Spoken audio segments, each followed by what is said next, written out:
안녕하십니까. 반갑습니다. 여러분과 함께 사주 여행을 떠날 안내자 창암 이일수입니다.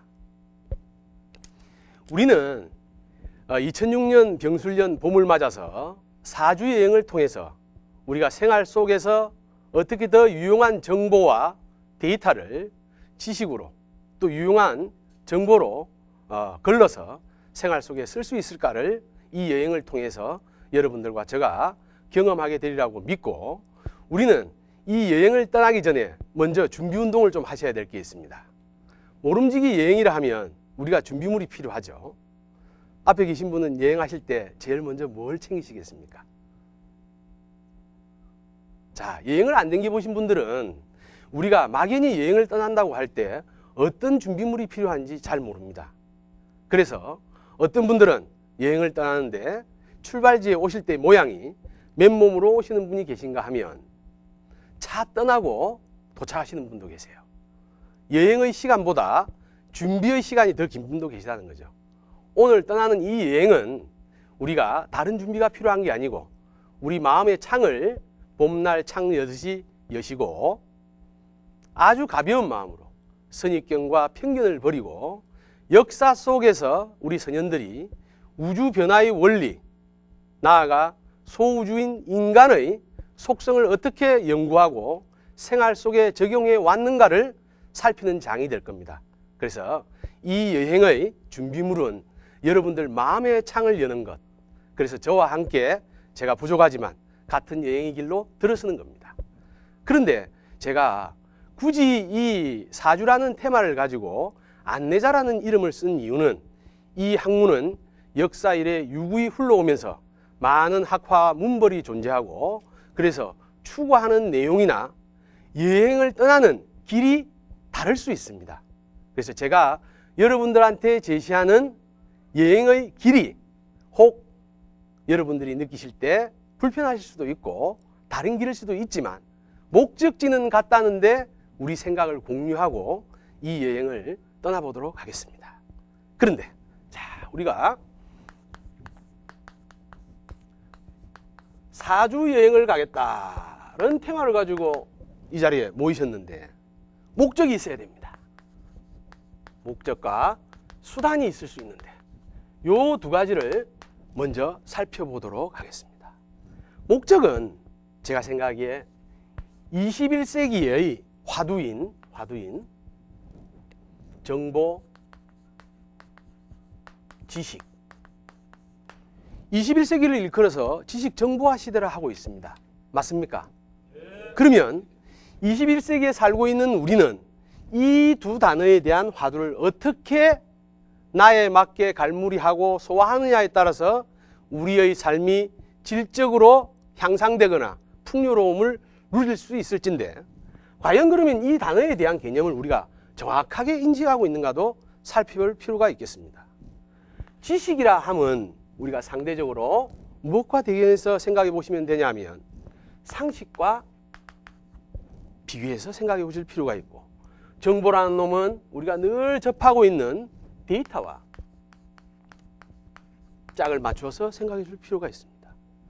우리가 일반적으로 상식이라 하면 보편타당화의 과정과 통일의 장을 거쳐서 체계적이고 합리적인 지식의 문으로 들어가게 되고, 데이터란 우리가 많이 널려있는 무수한 종류의 내용들을 인간이 자기 위주로 또는 어떤 목적에 맞추어 갈무리해서 쓰일 수 있도록 만든 것을 정보라고 우리가 규명해 볼 수도 있을 겁니다. 이렇게 우리는 상식과 데이터의 홍수 시대에 살고 있습니다. 인터넷이나 신문이나 기타 미디어를 통해서 우리는 아주 많은 양의 상식과 데이터 속에서, 그런데 정작 우리가 의사결정을 내리는 문제에 있어서는 어쩌면 이런 많은 양의 상식과 데이터는 불편한 결과를 초래할 수도 있습니다. 해서 21세기는 이러한 상식과 데이터를 지식으로 정보로 갈무리하여 우리가 유용하고 고부가가치가 만들어낼 수 있는 의사결정의 수단으로서 쓰기 위해서 이런 정보와 지식을 습득해야 되는데, 이런 우리 사주 여행을 통해서 어떻게 우리는 나와 남 또는 시간, 인간, 공간에 대한 정보 또는 지식을 우리 것으로 활용할 수 있는가의 문제를 논의하는 장이 되기 위해서 우리는 사주여행을 떠나게 됩니다. 그런데 수단은 아까 말씀드린 대로 마음만 여시면 돼요. 마음을 여시고, 왜 이런 말씀을 드리냐면 우리는 여지껏 알고 있는 상식과 데이터 속에 일반적으로 쓰고 있는 사주라는 단어에 대한 부정 또는 맹목적인 맹신의 관계를 갖고 있기 때문에 우리가 오늘 이 자리를 통해서 이러한 내용들을 밝히고 열린 마음으로 어떻게 우리 선현들이 우주변화의 원리에 나아가서 소우주인 인간의 속성과 내용을 밝히는데 사주라는 이름을 가지고 써왔는가를 생각해보는 장이 될 것입니다. 자,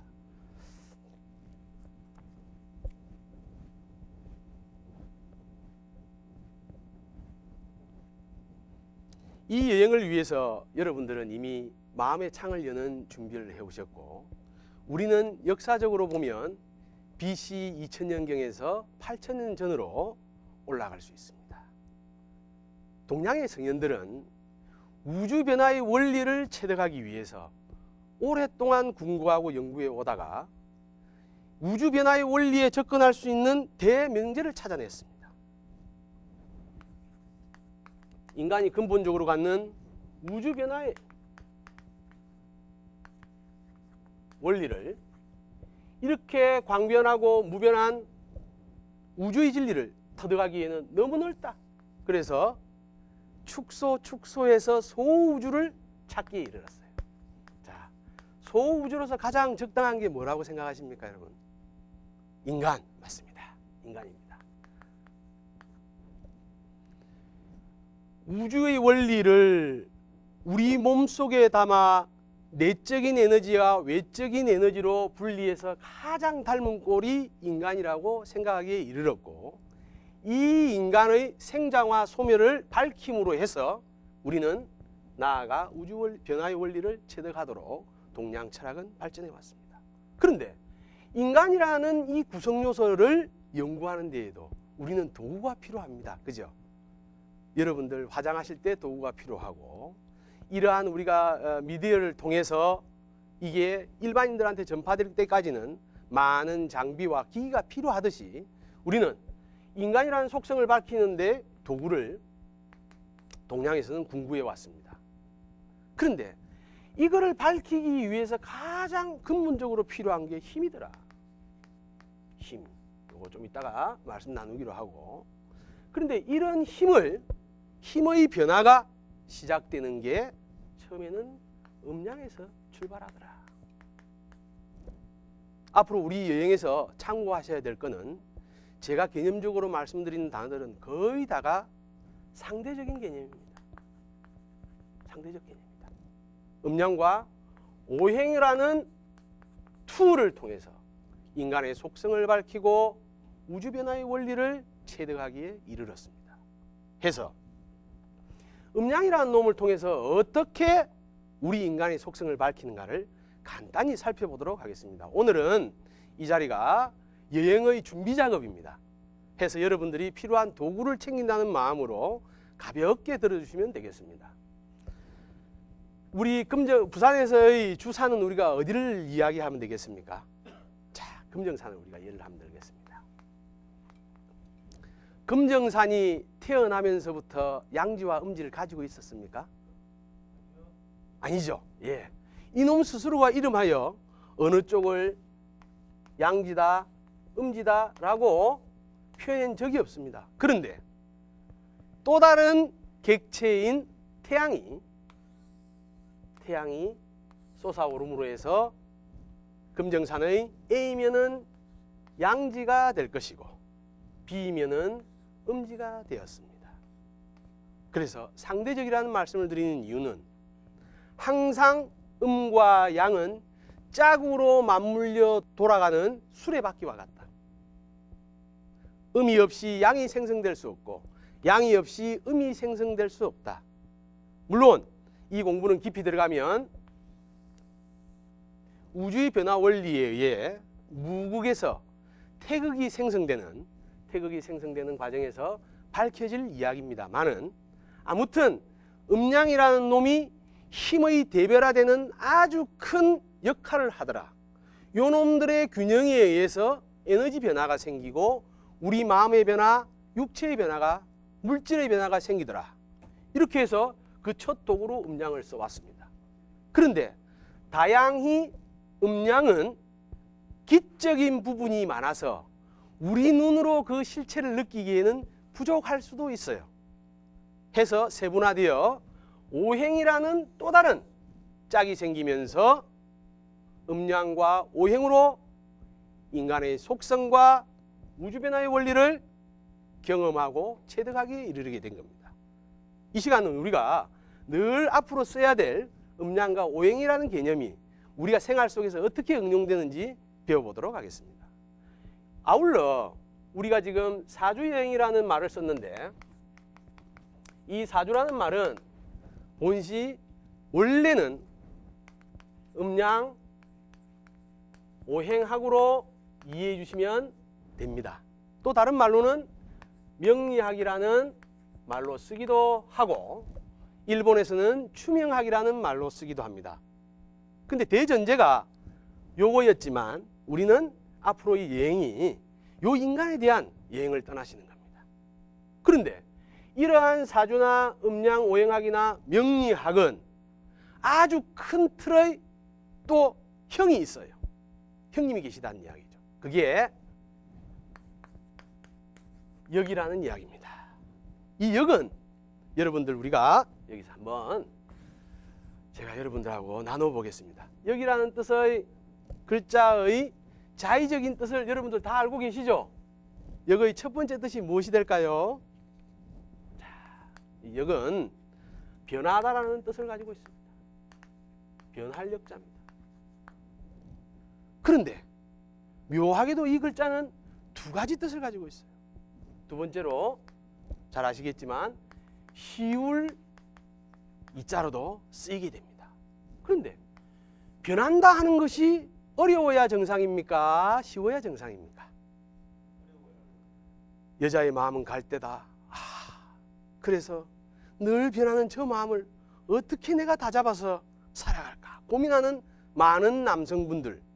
그런데 그 중에서 아주 상대방을 편하게 대해주는 사람이 있는가 하면 그 변화의 묘를 몰라서 늘 고민하고 숙제로 삼는 분이 있어요. 근데 여기에 그 답이 있다. 변하기는 변하는데 일정한 법칙이 있다. 월요일날은 원래 삐껴, 화요일날은 화를 잘 내, 수요일날은 술술 잘 풀려, 목요일날은 목이 마른 듯이 떠들어. 자, 이렇게 요일마다의 일정한 법칙이나 툴이 있다면, 시스템이 있다면 그건 우리가 오히려 파악하기 쉬울 수 있다. 해서 역은 여러분 보시는 바와 같이 달과 해라는 음과 양의 짝으로서 끊임없이 변화하는 모습을 대표하고 있습니다. 그래서 우리는 혹 사주라는 개념, 음양 오행학이라는 개념, 명리학의 개념을 고정된 툴 안에서 운명을 연구하고 규명하는 것인지 착각하는 수도 있습니다. 대전제인 형님의 뜻으로 본다면은 끊임없이 변하기 때문에 우리가 그 변하는 속에 일정한 법칙과 룰을 찾아서 생활 속에 적응할 때 그것이 우리가 부가가치를 창출하는 일이 될 것이다. 해서 이렇게 사주가 역이라는 큰 틀 속에서 움직인다는 걸 여러분들이 알아주셔야 되고, 우리는 이 여행을 통해서 끊임없이 변하는 우주 변화의 원리 또는 우리 인간의 마음, 육체를 일정한 룰을 찾아서 쉽게 한번 살펴보자는데 그 뜻이 있음을 알아야 됩니다. 자, 그런데 이렇게 우리가 음양이라는 툴로 어떻게 에너지를 측정할 수 있는지를 생각해 볼 필요가 있습니다.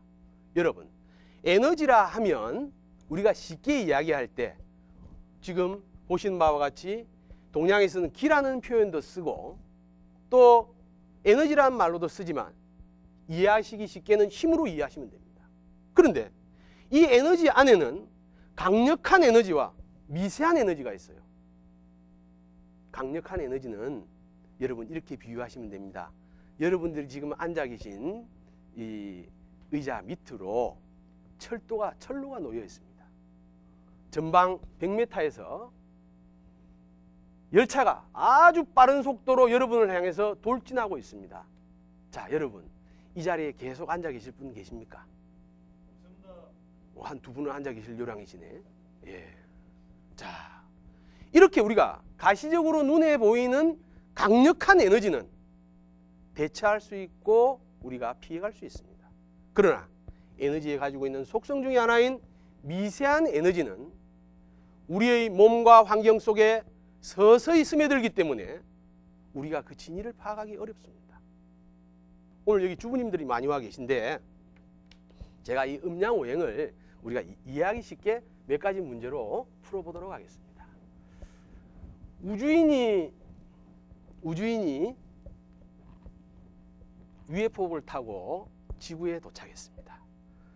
아주 우리 인간들보다는 가공할 무기를 가지고 있고 힘이 셉니다. 그런데 그네들의 문화적인 환경에 의해서 그네들이 몇 가지 테스트를 한대요. 그래서 거기에 대한 답을 잘 주면 지구인들에게 혜택을 좀 줄 것이고 그렇지 못하면 지구에 해를 준다 합니다. 그러면서 낸 문제가 첫째, 뱀 2마리가 있는데 이놈 중에 암놈과 순놈을 구분해라.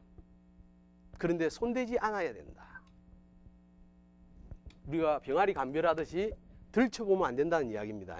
자, 두 번째로 어미말과 새끼말이 있는데 이 2마리 중에서 엄마와 자식을 찾아라. 어미와 새끼를 구분해내라.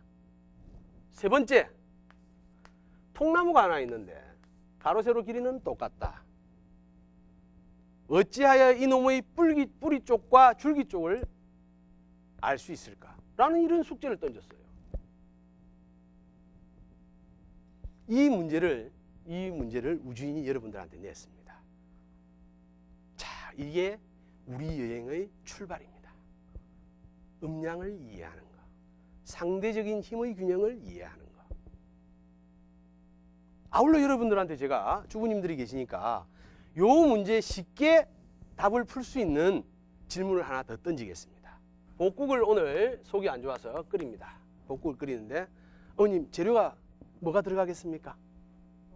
예, 보고. 아이고 대단하십니다. 이걸 잘 모르는 분이 계셔. 자, 두 번째는 뭐가 있습니까? 콩나물. 예. 세 번째는 미나리. 기타 이래 해서 물하고 솥하고 불하고 있어서 끓입니다. 그죠? 근데 어머님은 늘 사드시기만 하시고 끓이시 보신 적은 없으신 것 같아요. 그죠? 예. 자, 그런데 이 복국을 끓일 때 주재료로 들어가는 보거와 짝을 이루는 콩나물이 있습니다. 그런데 이 콩나물을 뿌리를 머리하고 분리해서 넣습니까? 머리까지 다 넣습니까? 자, 여기서 숙제입니다. 복국을 끓일 때 콩나물의 머리를 버리는 이유가 뭘까? 자, 여러분, 우리는 이게 눈에 보이기 좋아서 음식이라는 게 눈으로도 먹는 거 아닙니까? 향기로도 먹고 해서 버린다고 생각하시기 이전에 이러한 숙제를 풀 수 있는 음양관을 가져볼 필요가 있습니다. 지금 우리 보거가 생긴 모양이 어떻게 생겼습니까, 여러분? 보거의 생김새.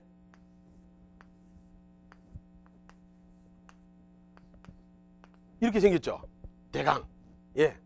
근데 뭐가 아주 커요? 배가 아주 크다. 자, 배가 아주 큰 거를 우리가 음양을 구분할 때는 음적으로 표현할 수도 있습니다. 근데 주인공이 뭐냐에 따라 다릅니다.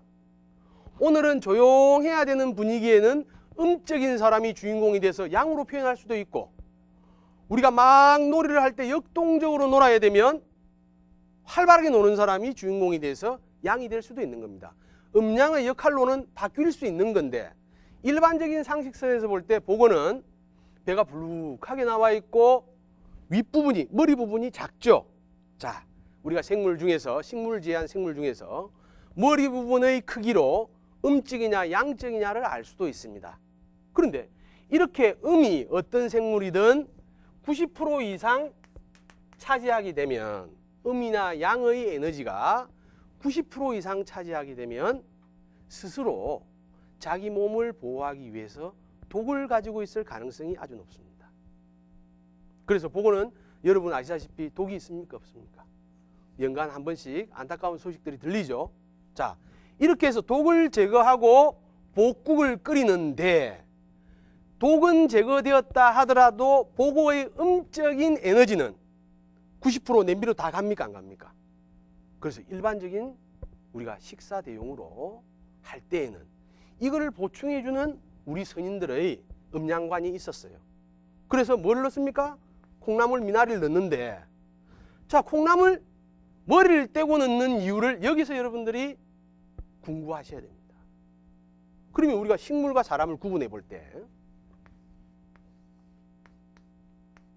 자, 사람의 생식 기능은 제가 상중하로 나누면 어디에 있습니까? 하에 있습니다. 그죠? 아랫부분에. 그런데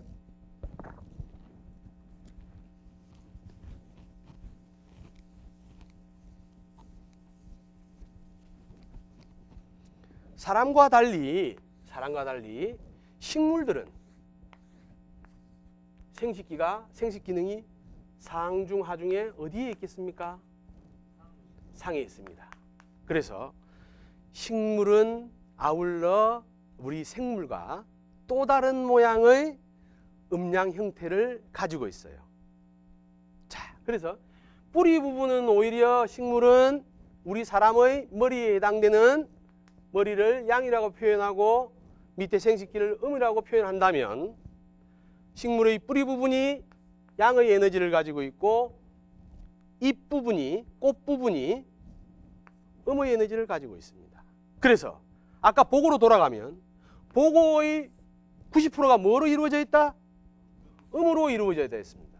그러면 그거를 화평시키기 위해서는 식물의 어느 부분을 쓸까요?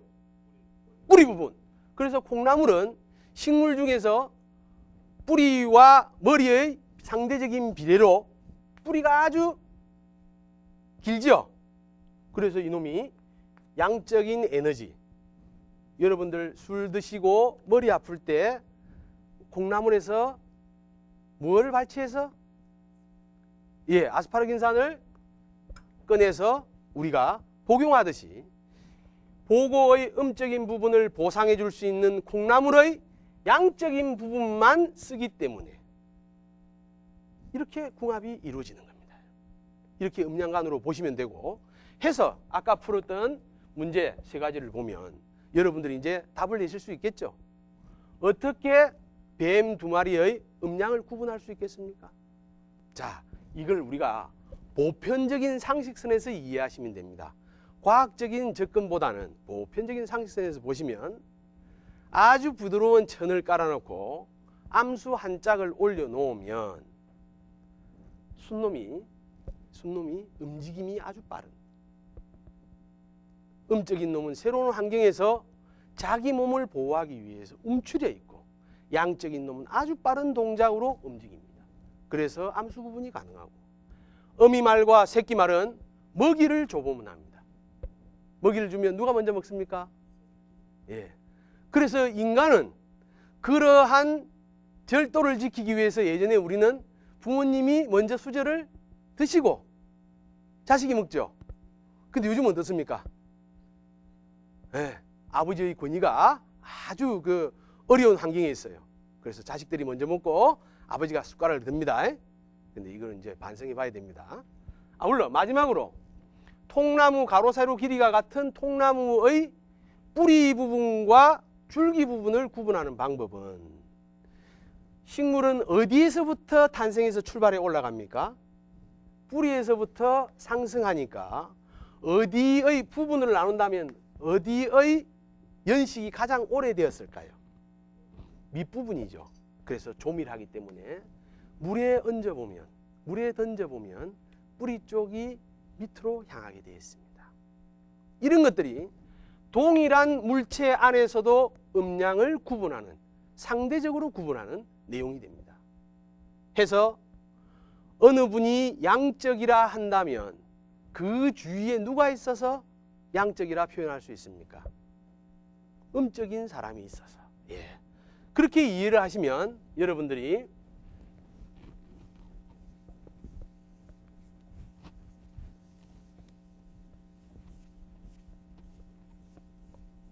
인간의 속성을 구분하는 큰 대전제를 이해하실 수 있습니다. 사람이 있습니다. 사람은 음양으로 어떻게 나누어집니까? 자, 남자와 여자라는 명칭을 이제 바꿔 써도 되지만 일단 편리하게 이렇게 기호로 바꿨습니다. 그런데 남자와 여자 이렇게 분류가 되지만 남자 안에서도 남자 같은 남자가 있고 여성스러운 남성이 있습니까? 없습니까? 있죠. 여성을 나누어 보니까 아주 여성스러운 여성이 있는가 하면 남성스러운 여성이 있어요. 이건 역시 끊임없이 분화되면서 현대에 와서는 체질도 4가지 체질에서 세분화되어 32상 또는 64상까지 나누기도 합니다. 그런데 그 근본은 항상 음양에서 출발하더라. 이런 내용을 여러분들이 염두에 두시고 지금 우리는 사주 여행을 떠나기 위한 준비 작업으로서 음양이라는 것을 통해서 인간의 속성을 어떻게 구분할 수 있는지를 살펴봤습니다. 그런데 항상 상대적이라는 개념을 잊으시면 안 되고 아울러 오행은 어떻게 우리 인간 속성을 규명할 수 있는지를 살펴보도록 하겠습니다. 음양이 다분히 기적인 부분에서의 분류라면 오행은 질적인 부분에서의 분류일 수 있습니다.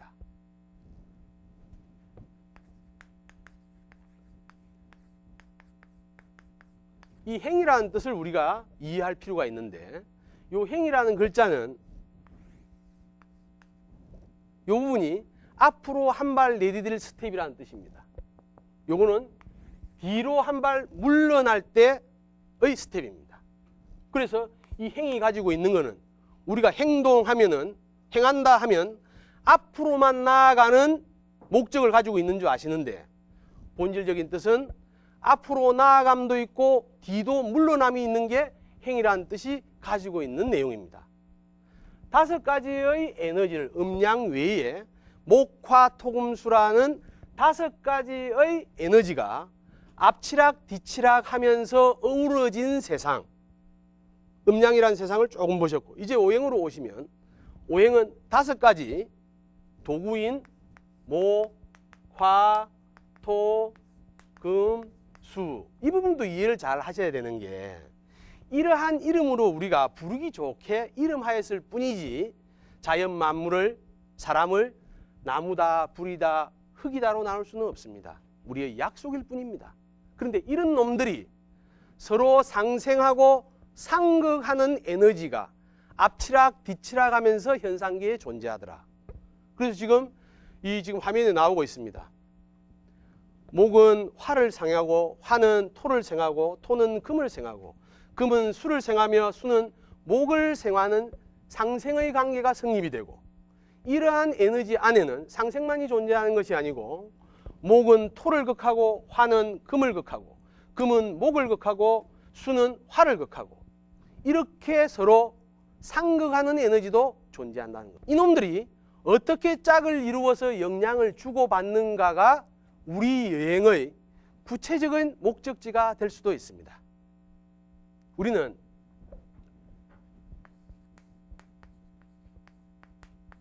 이제부터 음양과 오행이라는 도구를 가지고 사주여행을 떠나보시게 됩니다. 사주란 아까 말씀드린 대로 어떻게 그 명칭이 원류가 되었을까를 보면 우리 인간을 살피는데 동양에서는 그 인풋되는 자료로 생년, 월, 일, 시라는 4가지 데이터를 썼습니다. 근본적으로 생각해 보면 입퇴일이 그 근거가 될 수 있으나 우리는 우리 출생의 생일날 시도 잘 모르는데 입퇴된 시기를 알기는 어렵습니다. 그래서 그 첫 시작을 출생일로 보는 설이 나올 수밖에 없습니다.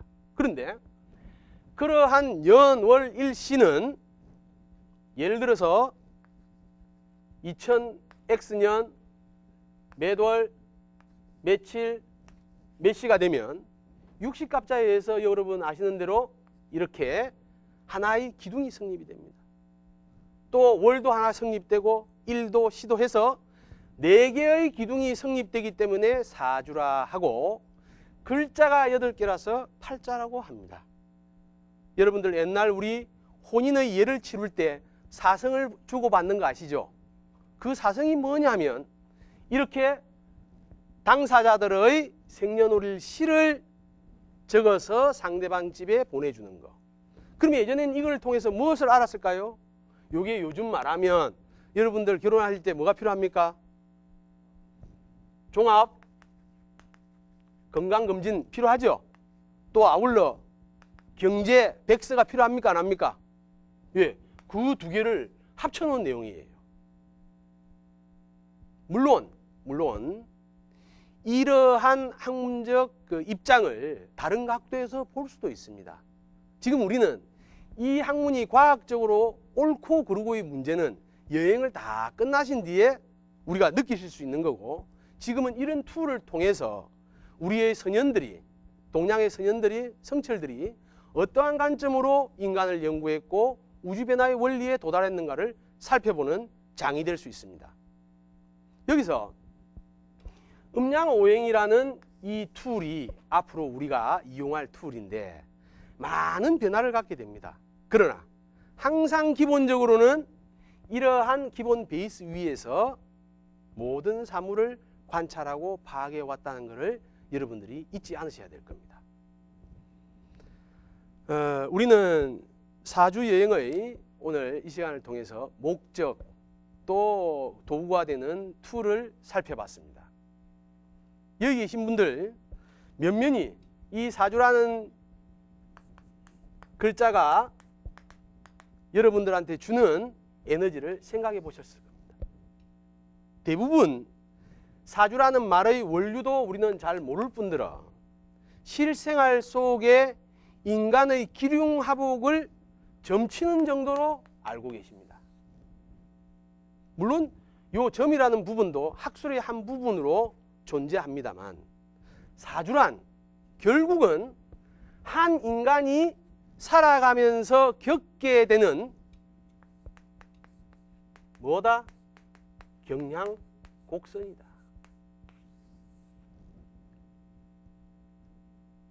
대전제가 되는 이 경향곡선이라는 걸 여러분들을 염두에 두셔야 됩니다. 적어도 우리나라에는 같은 사주를 갖고 태어나는 사람들이 80명에서 100명 정도 존재합니다. 근데 그분들의 삶이 다 동일합니까?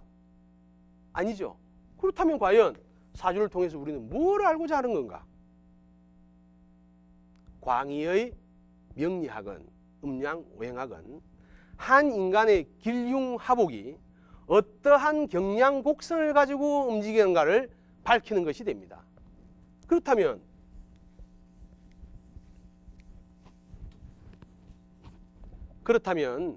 경향곡선의 툴을 한번 생각해 보겠습니다. 한 인간이 살아가면서 겪는 기륭하복의 그래프를 이렇게 표현해 볼 수 있습니다. 일반적으로 동일한 사주 구성은 유사한 경향곡선을 가집니다. 그런데 실제로 그 사람이 존재하는 시간, 공간, 인간적인 위치가 다른 건 여러 가지 원인도 있겠습니다만 많은 다양한 인연법과 아까 21세기 화두인 지식 정보를 통해서 내가 어떤 의사결정을 내렸는가에 따라 그 사람의 경향곡선의 폭이 달라지는 겁니다. 그래서 지구 위에는 동일한 사람은 존재할 수 없습니다. 유일하게 내가 하나의 소우주이고 대우주와 맞먹는 유일한 하나뿐인 겁니다. 그래서 내가 중요하고 아울러 내가 중요하고 소중한 만큼 남도 중요하다는 게 이 동양, 음양, 오행학의 기본이 될 겁니다. 이제 우리는 이 여행을 떠날 기본적인 준비물을 챙겼습니다.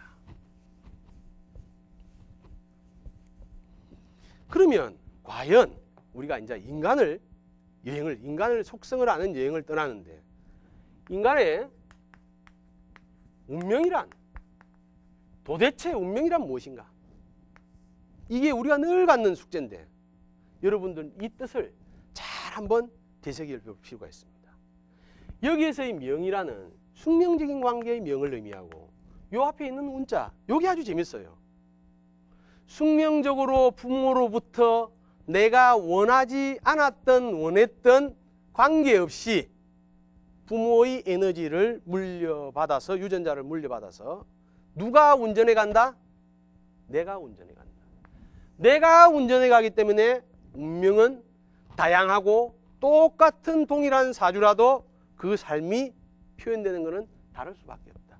운전자의 마음이 다 다르기 때문에. 똑같은 동일한 사주란 다른 비유로 하자면 똑같은 연식의 똑같은 회사차, 메이커. 시중에 많이 나옵니다만 10년 지나서 그 차의 형태를 보면 같은 차량이 있을까요? 없을까요? 없습니다. 이유가 바로 내가 내 마음에 의해서 운전해 왔기 때문에. 그런데 동서양을 막론하고 이 운명을 결정짓는 요소를 세 개의 구성 요소로 생각해 왔습니다.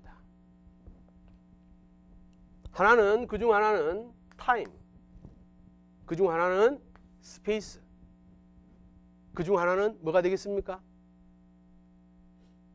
휴먼. 예. 이렇게 놓고 우리가 이 단어를 우리의 글로 바꿔보겠습니다. 타임은 어떻게 됩니까? 시간. 스페이스는 공간. 휴먼은 이렇게 3요소가 어우러져서 인간의 운명을 결정짓는데 우리 글로 보니까 공통분모가 있습니다. 뭡니까? 간. 이게 무슨 뜻이에요? 사이라는 뜻이죠. 관계라는 뜻이죠. 그래서 인간의 운명을 결정짓는 요소는 시간과 나의 관계, 공간과 나의 관계, 아울러서 인간과 나의 관계 속에서 결정된다는 이야기입니다. 운명을 바꾸고자 하는 자는 필히 이 세 가지 요소 중에서 답을 찾아야 됩니다. 인간적으로 내가 누구를 만나고 있고 누구를 통해서 삶을 더불어 가는가? 어떤 공간 속에서 나의 임무를 수행하고 있는가? 어떤 시간대를 활용함으로 해서 나를 업그레이드 하려고 노력하고 있는가? 이 3요소가 동서양을 막론하고 모든 운명학자들이 이야기하는 운명의 결정체이고 키워드인 겁니다. 자, 그러면 우리가 아까 서두에 말씀드린 상식을 지식화시키는 데이터를 정보로 바꾸어서 쓸 수 있는 작업을 한 가지 거쳐보겠습니다. 인간의 몸의 형태를 통한 또는 구조를 통한 외형을 통한 음량을 관계를 살펴보도록 하겠습니다. 사람 몸에는 12가지의 경락 외에 2개의 별락이 있습니다. 인맥과 돈맥을 의미하는데 인맥은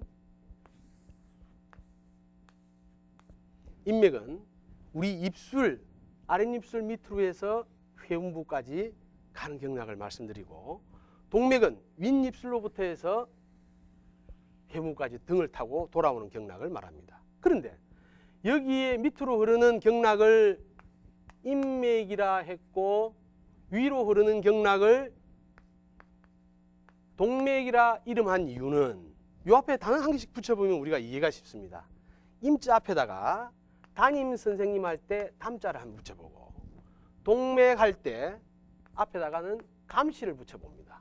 그러면 요거는 어떻게 돼요? 단어가 감독, 여기는 담임. 자, 그래서 감독과 담임이라는 음량이 우리 몸 안에서도 상호 보완적으로 영향을 주고받고 있습니다. 인맥이 하는 일은 믿고 따르고 의지하고 수용하는 에너지라면 동맥은 관리, 감독하고 지시하고 경계하는 에너지예요. 그래서 여러분들 생활 속에서 한번 느껴보십니다. 자, 주부님들, 아기를 눕혀놓고 나와서 설거지를 하시거나 가사일을 하시다가 아기가 엄마가 안 보여서 울고 쫓아 나옵니다. 그럴 때 여러분들은 애의 배를 만지면서 엄마 여기 있어 하십니까? 등을 두드리면서 괜찮아 하십니까? 예. 울고 나오는 아기는 나의 엄마가 시선 앞에서 사라졌다는 것 때문에 동맥이 아주 강력하게 작용을 하고 있습니다.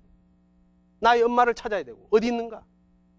그리고 여러분들 반대로 이 인맥이 하는 일은 믿고 따름이 풍족할 때 생기는 믿고 따르는 에너지예요. 그래서 이 두 가지 에너지를 우리 입술 모양에서 살펴보십니다. 긍정적으로 말을 표현하지만 실제 내용이 그런가를 한번 살펴봅니다. 자, A양에게 B군이 데이트를 신청합니다.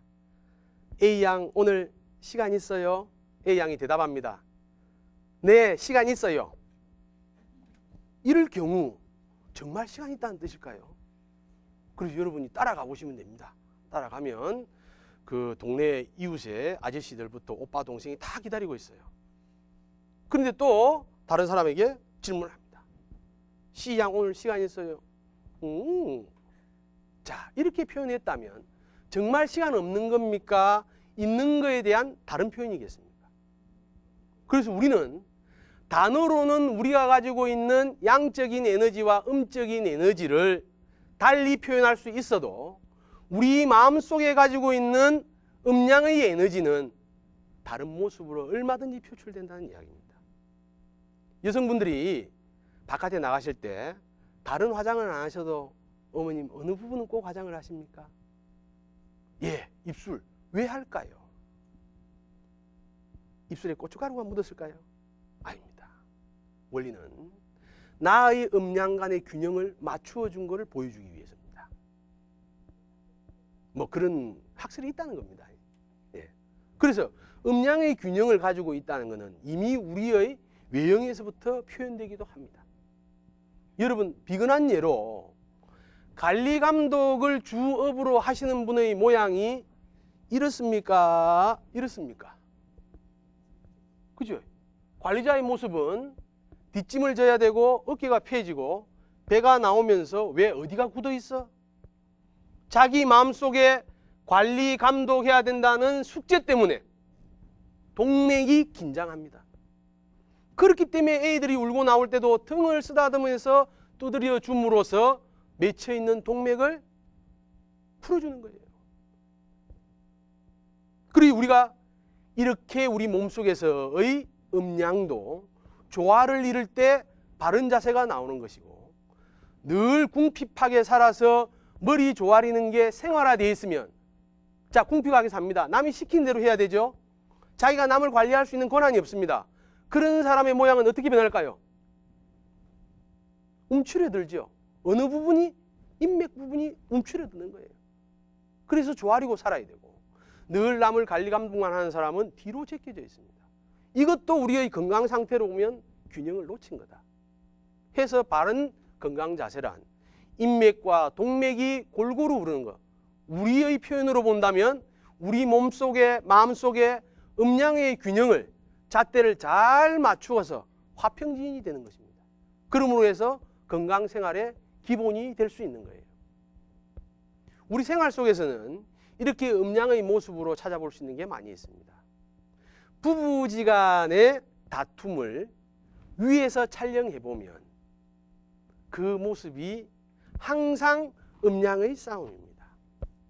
상대방이 나의 잘못을 질타할 때 내가 어떻게 수용하고 받아들이느냐의 모습에 따라 상대방의 모양이 바뀐다 안 바뀐다? 예, 부부지간에 많은 이혼하는 쌍들이 국가적인 대세에 의해서 싸우는 분들이 없어요. 독도 문제로 이혼하신 분 봤습니까? 아니면 남북 통일의 문제로 이혼하시는 분들 봤어요? 아닙니다. 우리가 가족지간의 사소한 다툼은 결국 큰 싸움으로 이루어지기도 하는데 그 원인은 수용하는 모습에서의 음양 균형이 깨져서 그렇습니다.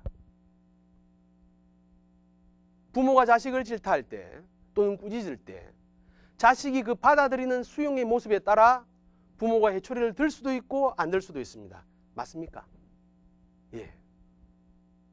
누군가가 부족하거나 잘못했을 때 지시하는 사람의 입장에서는 그 잘못보다는 그 사람의 대처하는 모습에, 태도에, 습관에 따라서 오히려 더 이쁘게 볼 수도 있고, 아무리 우리의 행동이 이쁘고 예뻐도 대응하는 방법에 따라서 곱게 안 보일 수도 있다는 겁니다.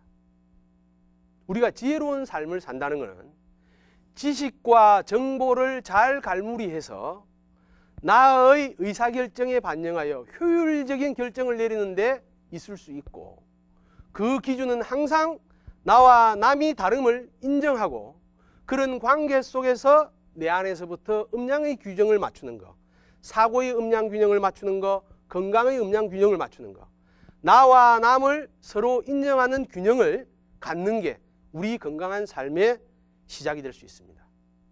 이러한 공부를 통해서 여러분들은 하루하루 달라지는 내면의 모습을 보시게 될 겁니다. 아무튼 오늘 여러분들은 창암과 함께 떠나는 4주 여행 속에 여행 준비하는 작업을 1시간 동안 거치게 됐습니다. 이러한 여행 준비로 다음 시간부터는 우리의 목적지까지 누구도 탈락되시는 분 없이 건강한 모습으로 여행을 마칠 수 있었으면 하는 게 저희 바람입니다. 오늘 긴 시간 동안 대단히 감사합니다.